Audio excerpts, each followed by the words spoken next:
Hello everyone, welcome two sisters kitchen. आज आपण बनवणार आहोत उन्हाळी स्पेशल असा आंबट गोड श्रीखंड. चला तर मग इन्ग्रेडियंट्स बघूया. इथे आपण घेतलेला आहे जवळपास अर्धा किलो चक्का घेतला आहे, जो मी 1.5 लिटर दुधापासून बनवलेला आहे. त्यानंतर घेतोय पाव कप साखर घेतली आहे, आपण दूध घेतलं आहे. त्याच्यानंतर चारोळी घेतोय, भिजत घातलेली बदाम, काजू, किसमिस, वेलची आणि दुधात भिजवलेलं केसर घेतलंय. चला तर रेसिपीला सुरुवात करूया. इथे आपण साखर घेतोय. साखर एकदम चक्क्यामध्ये मिक्स नाही करून द्यायची, कारण कसं आहे ना, हिवाळ्यात वगैरे चक्का आंबट नसतो, पण उन्हाळ्यात चक्का बऱ्याचपैकी आंबट असतो. त्याच्यामुळे साखर मिक्स करताना थोडी काळजी घ्यायची. साखर एकदम नाही टाकून द्यायची. कधी कधी श्रीखंड जो आहे तो गोड होऊन जातो एकदम. श्रीखंडाची चव एकदम गोड नको, ती कशी आंबट गोड हवी. त्याच्यामुळे साखर टाकताना आपल्याला काळजी घ्यायची. आणखी ना, मी पिठी साखर वापरते. श्रीखंड बनवताना पिठी साखर ही चक्क्यामध्ये मिक्स करते आणि मग त्याच्यामध्ये हँडी फिरवते. तुम्हाला हवं असेल तर साखर आणि चक्का दोन्ही एकत्र तुम्ही मिक्सरमध्ये बारीक करून घेऊ शकता.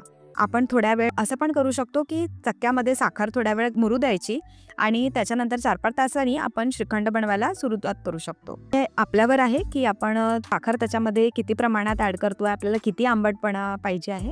इथे मी आता पिठी साखर ॲड करते आहे. मी जेवढं साखर घेतली होती मी पूर्णच्या पूर्ण बारीक केली आणि मी तेवढी ॲड करते याच्यामध्ये, कारण माझा जो श्रीखंड बनलेला आहे तो थोडा आंबट आहे. आपण त्याला छान मिक्स करून घेणार आहे हँडीनी. हे बारीक करताना म्हणजे मिक्स करताना याच्यामध्ये दूध नाही घालायचं, कारण मिक्स करताना साखरेला पाणी सुटतं आणि ते बऱ्याचपैकी एकत्र एकजीव होऊन जातात. त्याच्यामुळे दूध हे ऑप्शनल आहे. जर तुम्हाला वाटत असेल की जो आपण चक्का आणि साखर बारीक करून केलेलं मिश्रण जे तयार झालेलं आहे ते घट्ट आहे, तर त्याच्यामध्ये तुम्ही दूध ॲड करा. अदरवाईज गरज नाही आहे दूध ॲड करायची. हे बघा किती छान असं टेक्स्चर आलेलं आहे त्याला, क्रीमी क्रीमी. मी आणखीन एक करते. जेव्हा मी चक्का लावते तर दुधावरची साय मी काढून घेते, कारण चक्का बांधल्यावर पाण्यासोबत जे तुपकटपणा असतो त्या दुधामध्ये ते सुद्धा वाहून निघतं. त्याच्यामुळे मी तूप जे साय जी आहे ते मी काढून ठेवते आणि श्रीखंड बनवताना म्हणजे त्यावेळेला मी ती साखरेसोबत साय पण ॲड करते. आपल्याकडे साय अवेलेबल नसेल तर काही हरकत नाही, आजकाल अमूलचं फ्रेश क्रीम मिळतं, आपण ते पण ॲड करू शकतो. जितकी साय वापरू तितकं आपल्या श्रीखंडाला असं क्रीमी टेक्स्चर येईल. खूप नाही वापरायची एकदम, नाही तर चक्क्याऐवजी तुम्ही साईचा श्रीखंड बनवायचा असं नको व्हायला.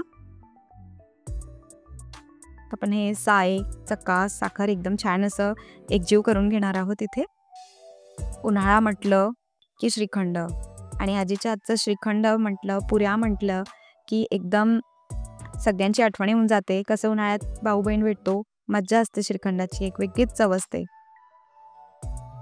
बघा किती सुंदर असं टेक्स्चर येऊन गेलेलं आहे आपल्या श्रीखंडाला. इथे आपण कन्सिस्टन्सी चेक करतो आहे श्रीखंडाची. आमच्याकडे थोडं पातळ लागतं, त्याच्यामुळे मी थोडं दूध ॲड करते आहे. अदरवाईज ही कन्सिस्टन्सी एकदम परफेक्ट आहे श्रीखंडासाठी. मी जवळपास 4 चमचे दूध इथे ॲड करणार आहे. आपण त्याला छान मिक्स करून घेणार आहोत. एकजीव झालेलं आहे ते. आता आपण याच्यामध्ये बाकीचे इन्ग्रेडियंट्स मिक्स करणार आहोत. इथे आपण बदाम घेतला आहे. बदामाची मी सालं काढून घेतली होती आणि त्याला भिजवलं होतं, कारण ते थोडे नरम होऊन जातात. त्याच्यानंतर आपण काजू घेतला आहे. काजू पण मी भिजत घालूनच वापरलेले आहेत. त्याच्यानंतर चारोळी ॲड करतोय आपण इथे. नंतर किशमिश घेतोय. ड्रायफ्रूट्स हे ऑप्शनल आहेत, आपल्याला जे हवे असेल ते आपण वापरू शकतो. त्याच्यानंतर आपण वेलची पूड ॲड करतो आहे. मी साखर वेलची बारीक करताना त्यात थोडी साखर, वेलची आणि जायफळ आणि जायपत्री असं घेतलेलं आहे. ते छान बारीक होऊन जातं. त्याच्यानंतर केसर घातलेलं जे दूध आहे मी ते ॲड करते याच्यामध्ये.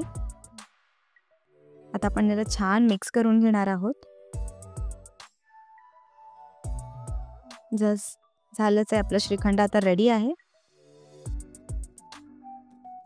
बघा किती छान असं टेक्स्चर आलेलं आहे. कलर पण एकदम मस्त आहे. शक्यतोवर फूड कलर वापरू नका, कारण ते चांगलं नाही आहे हेल्थसाठी. आणखीन एक आपल्याला करता येईल. उन्हाळ्यामध्ये बऱ्याचपैकी वेगळ्या वेगळ्या व्हरायटीजचे मँगो येतात. तर मँगोजचा, आंब्याचा तो गर काढून घ्यायचा.